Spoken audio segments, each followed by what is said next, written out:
Welcome to Theology Thursday, an ecumenical space for students to discuss matters of faith and theology. I'm your host, Connor Grubbs. I am your co-host, Ryan Mock. And I'm your co-host, Johnny Grubbs. What are you laughing about? Why are you giggling? You whispered, go ahead. Why was that funny? I don't know, you just...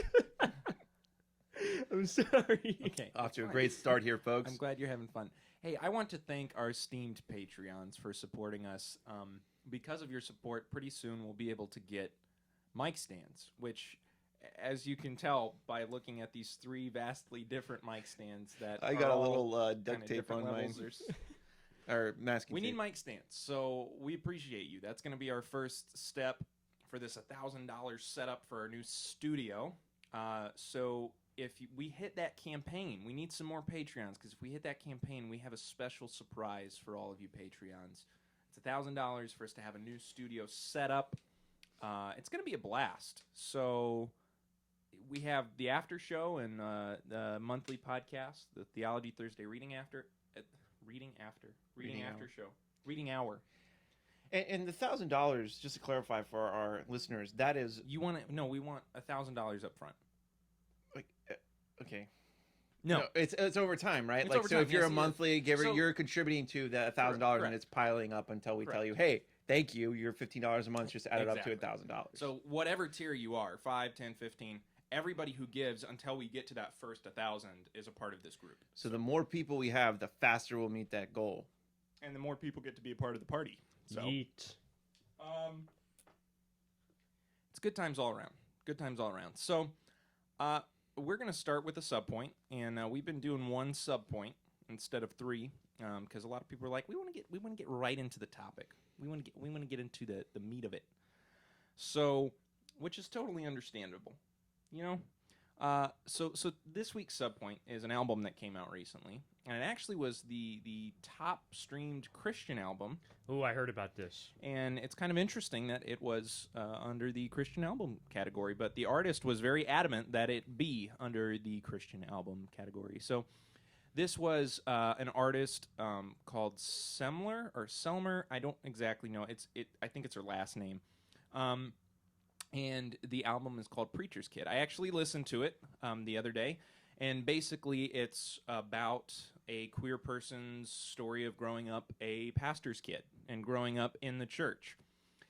And she insisted that it be released. It's this indie album that she made all on her own musically. I like it because I like that kind of stuff. Lyrically, it was interesting to hear her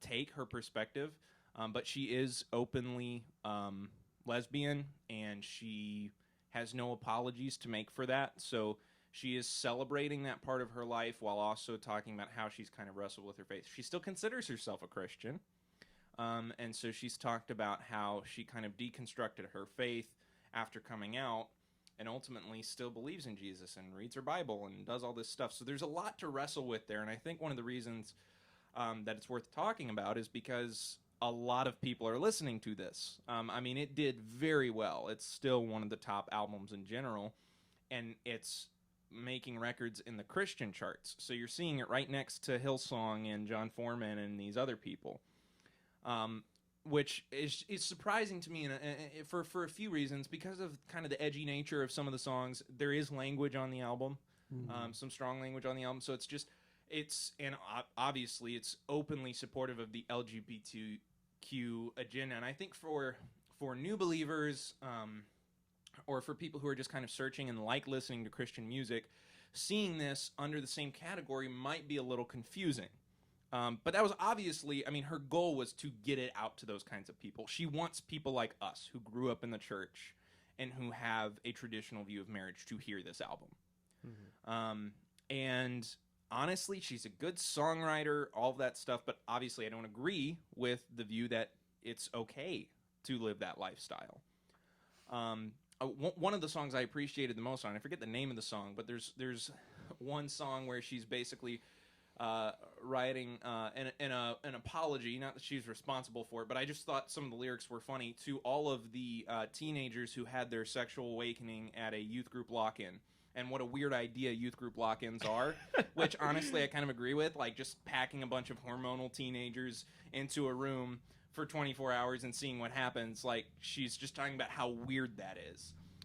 We got away from lock-ins around here. We did too last year. Yeah, as somebody in Nothing youth happened, ministry who's done several lock-ins, I actually thought that song was hilarious. We're evolving. No, that's awesome. That's interesting. I mean, it's hard. I mean, because like, I always want to have an intellectually honest conversation about these things. You know, if she considers herself a Christian, I mean, she certainly may be a misguided Christian. Like, she may not understand fully, you know, the biblical aspects or whatever.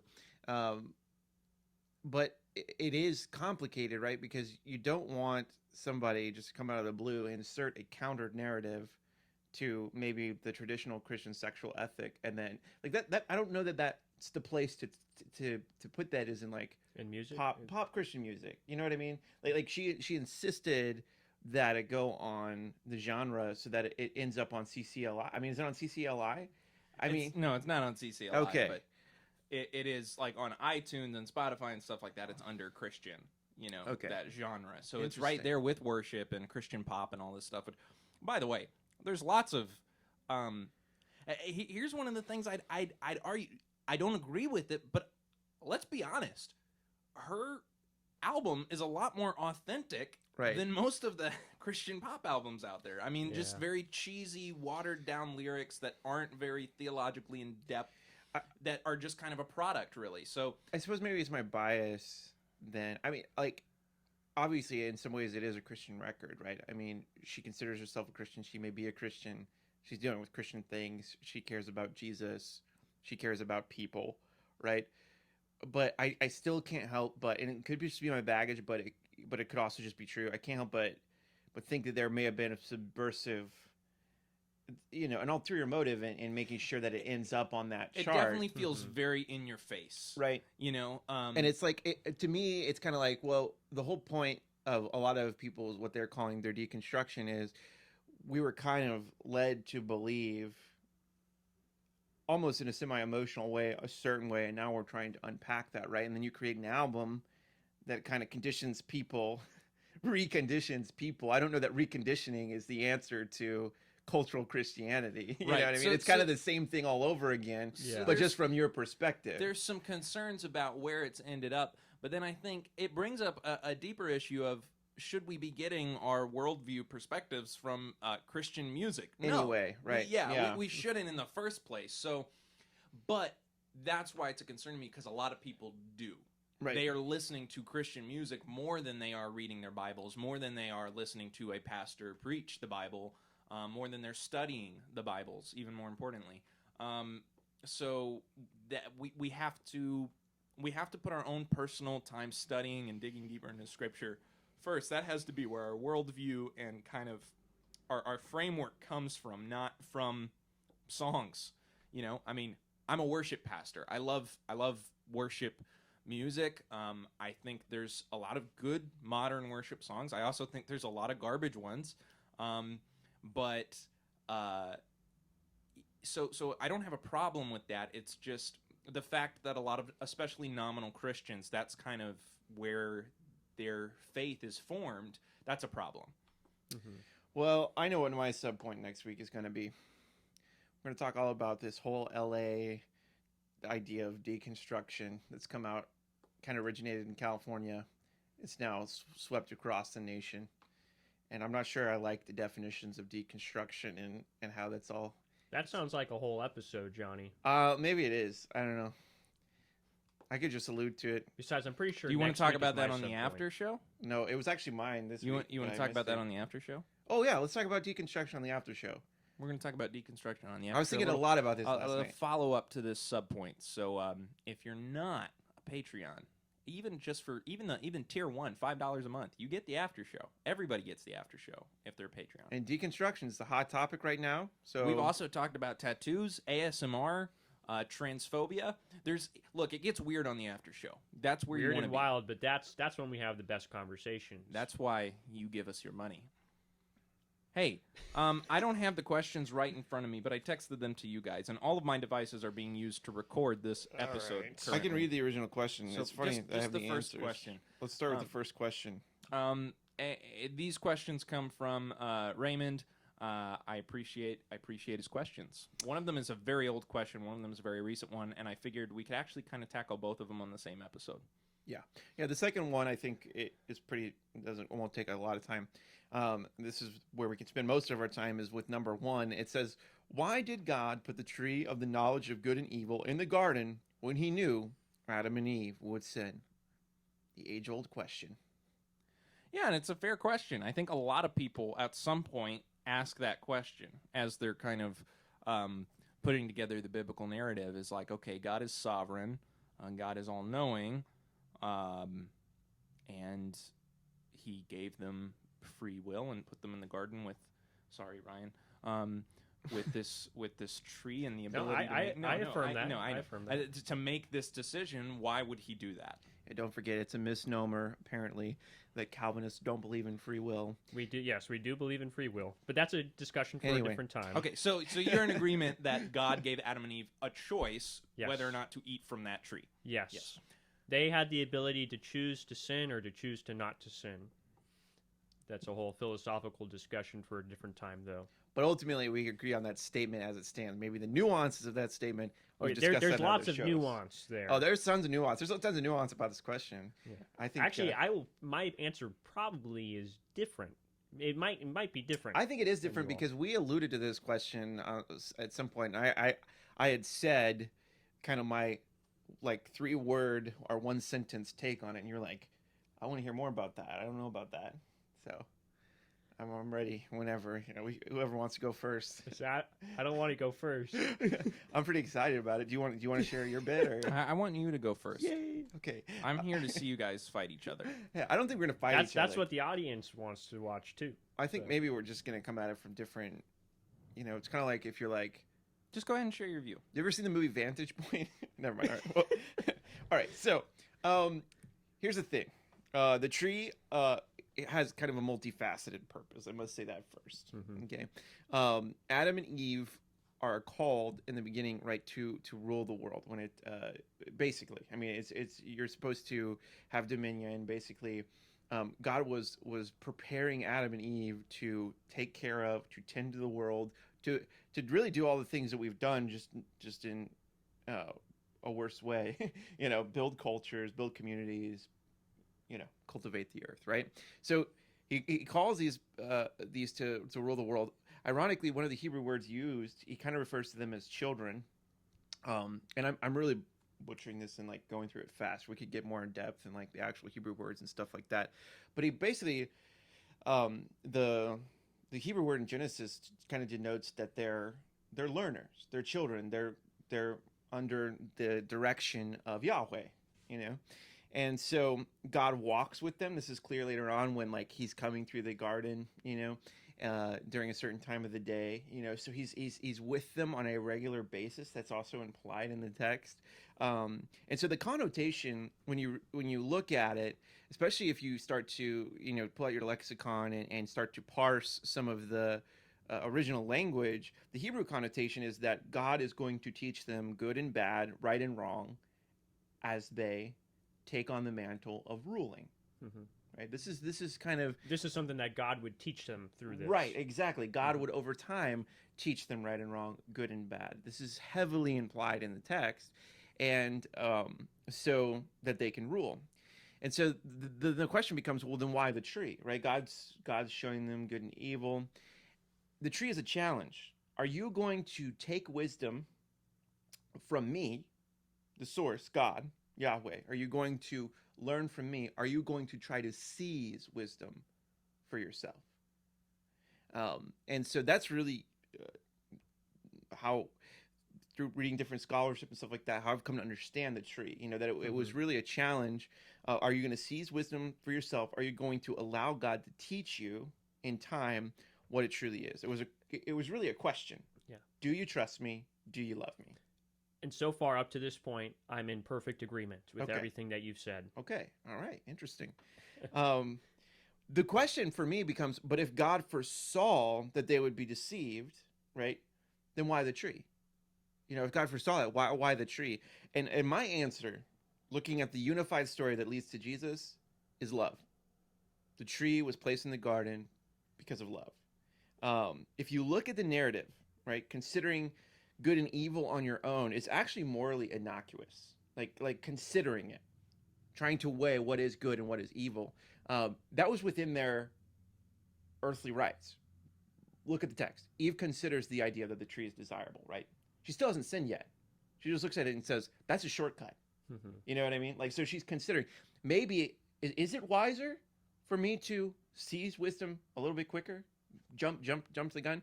But she doesn't sin until she makes the statement by taking from the tree, which is why a tangible thing was necessary. A device for tangible obedience and trust, which ultimately is love in action, right, is necessary for love.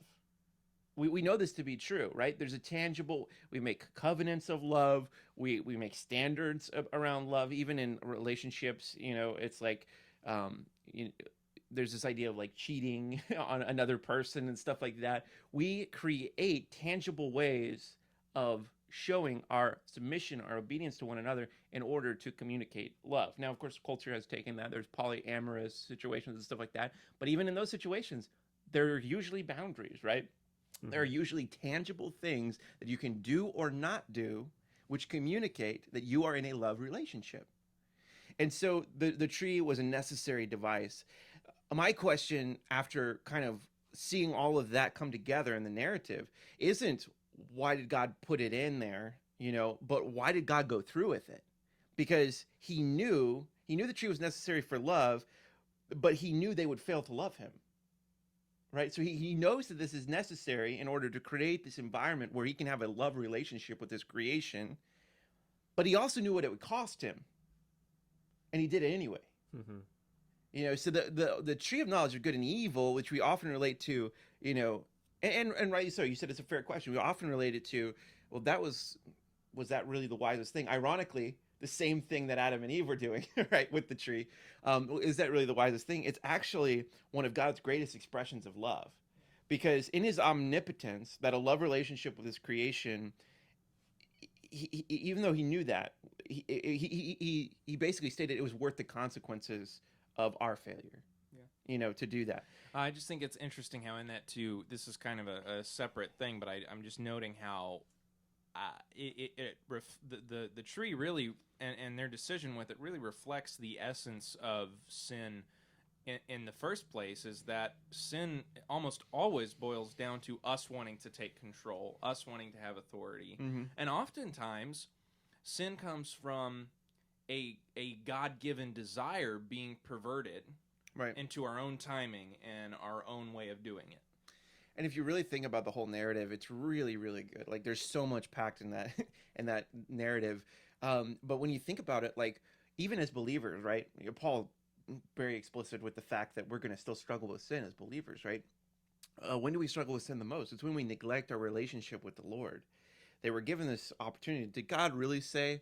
They could have clarified with God. He was coming to walk through the garden a little bit later, right? I mean, they could have waited and invested in their relationship with Yahweh and said, God, I'm considering this. What do you think is wise? They could have asked him what his standard was. And oftentimes, our biggest mistake is not pausing to consider what God would have us do in a situation of temptation. But I just think it's ironic that now we're kind of faced with the same question, right? We're reeling with the fallout of the consequences of them eating the tree. And God is calling us back to a place where we trust him, that his plan is good, that his plan is wise, that the tree of knowledge of good and evil is wise. It's the same choice all over again. When we have some of these questions, they're totally fair. But at the end of the day, I think that the tree of knowledge of good and evil that's why love exists, so. Ryan. So, I think I agree mostly with everything you've said.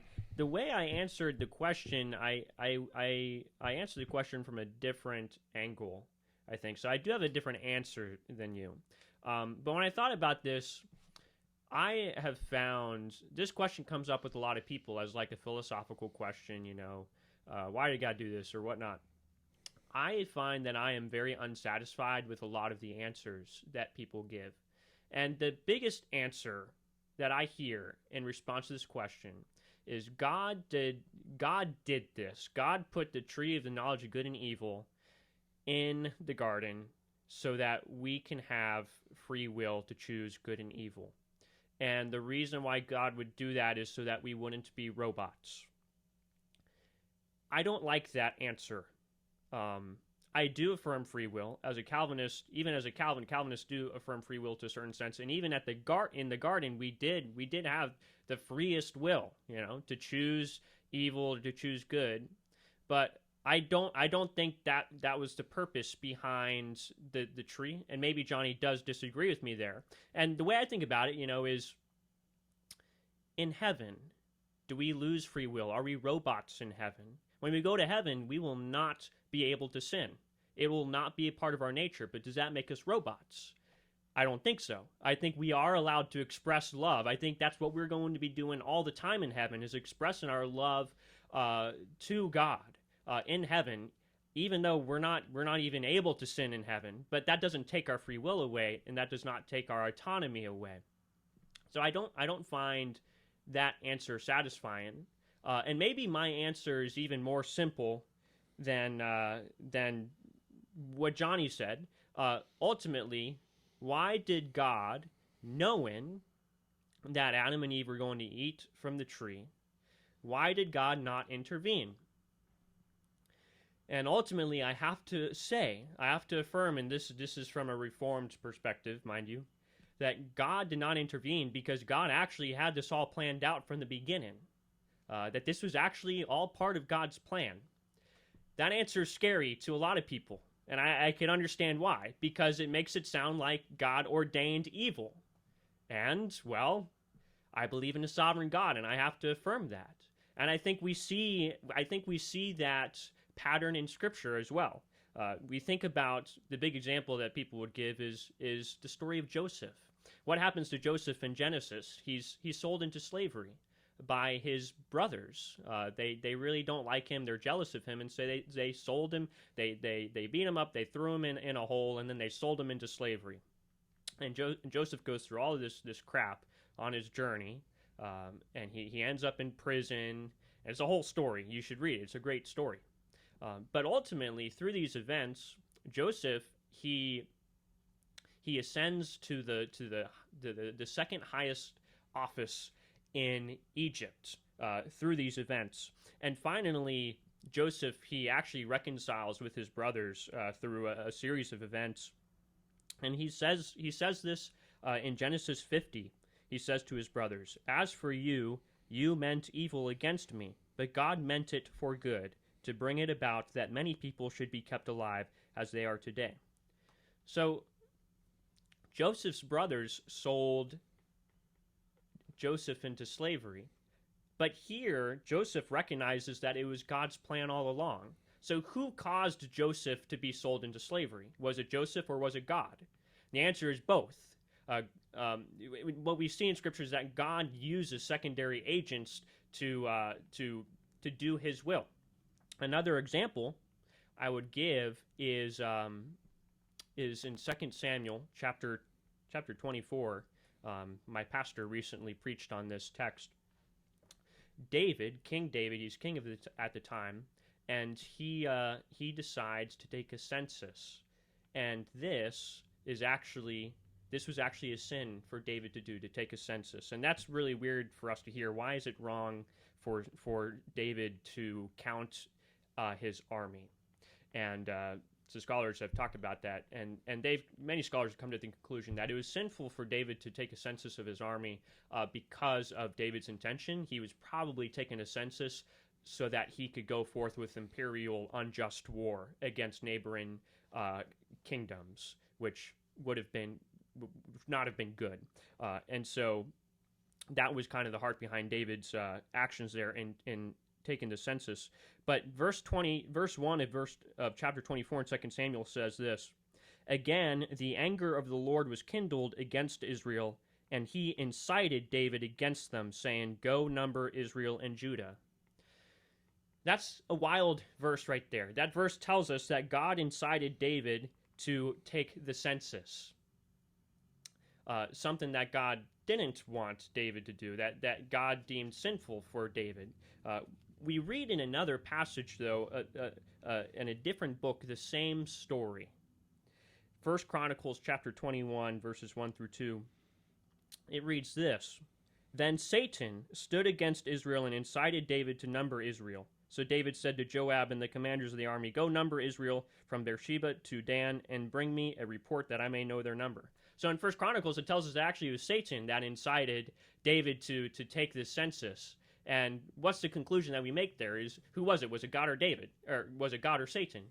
And the answer, it was both. God actually uses Satan for the purposes of his will. And another story we could look at is Job, whatever, the reality is that God has ordained everything. I affirm God's sovereignty. Why would God ordain these things? And ultimately, it is because it is for his glory, I have to say. Through the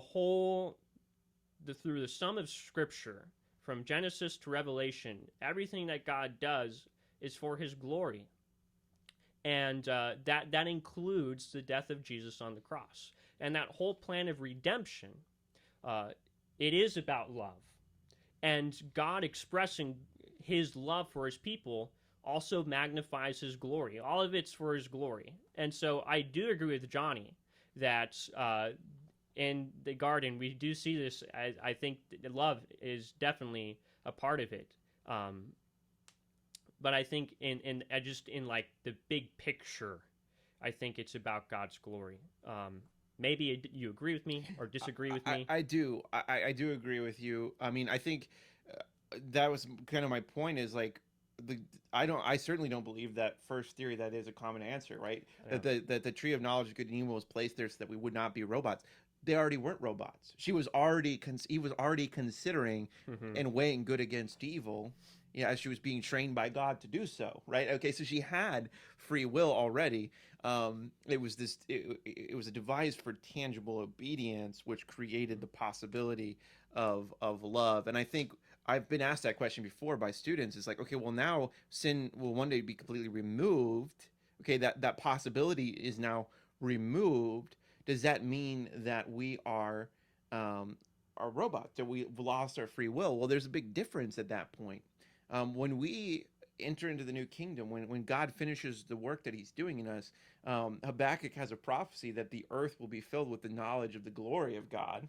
Interesting, like you're talking about the glory of God, as the waters cover the sea, that there won't be any absence of understanding good and evil and weighing God. Like, we will know God's wisdom. It will be been revealed to us in fullness. And so we won't have anything, we won't need to weigh any options. We will know what's true and what's right of our own accord.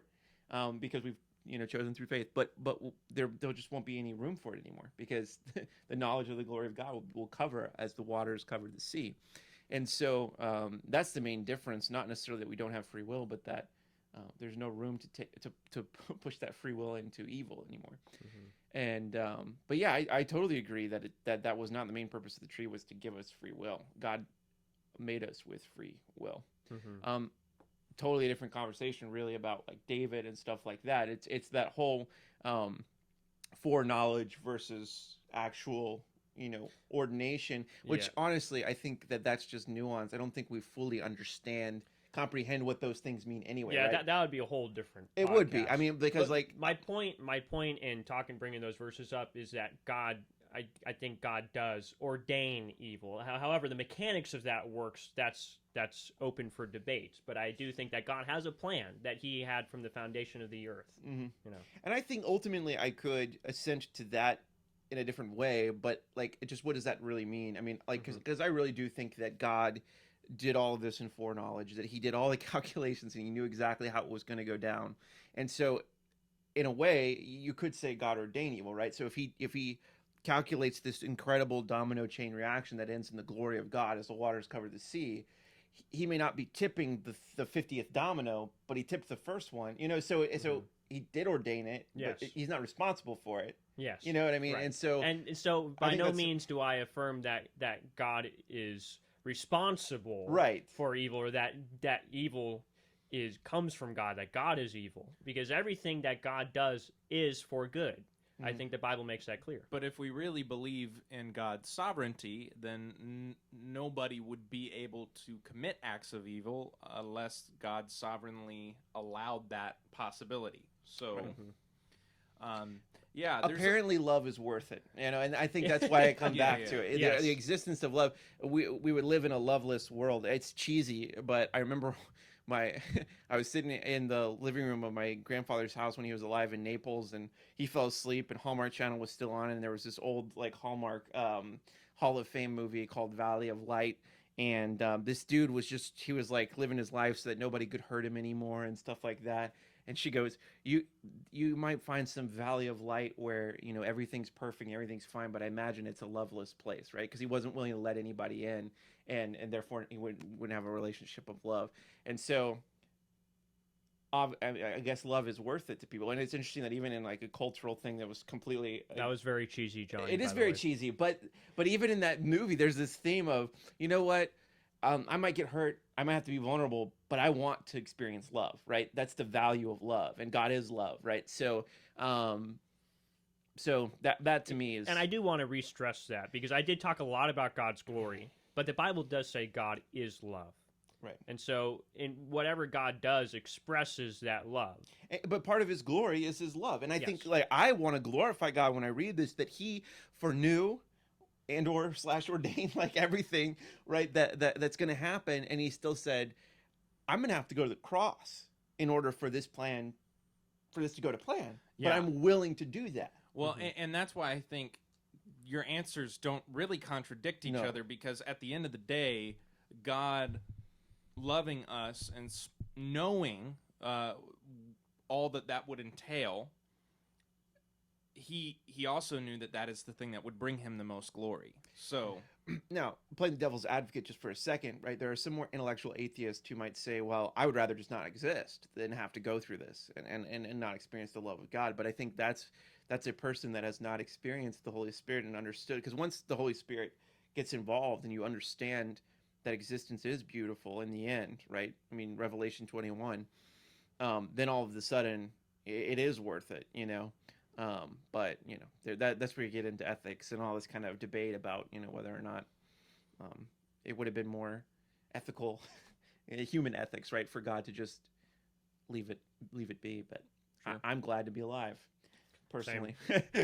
So honestly, I think we're actually going to have to wait till next week to answer the other question. Really? Yeah, Okay. we got a full episode here. So it's good discussion. I mean, how long do you think that'll take? I mean, I have like a, I don't want to rush it. You know what I mean? yeah, I only have a few thoughts. I do too. I mean, where are we on time? We're on like the 35-minute mark. Oh, maybe we should wait. Yeah, I think we should wait. We'll wait. Maybe you could throw in another question for next week as well. All right, guys. Well, thank you so much for joining us this week on Theology Thursday. Raymond, thank you for your question. It's a great question. A lot of people have that question, and I think it's worth exploring. So, Ryan, go ahead. Yeah, yeet.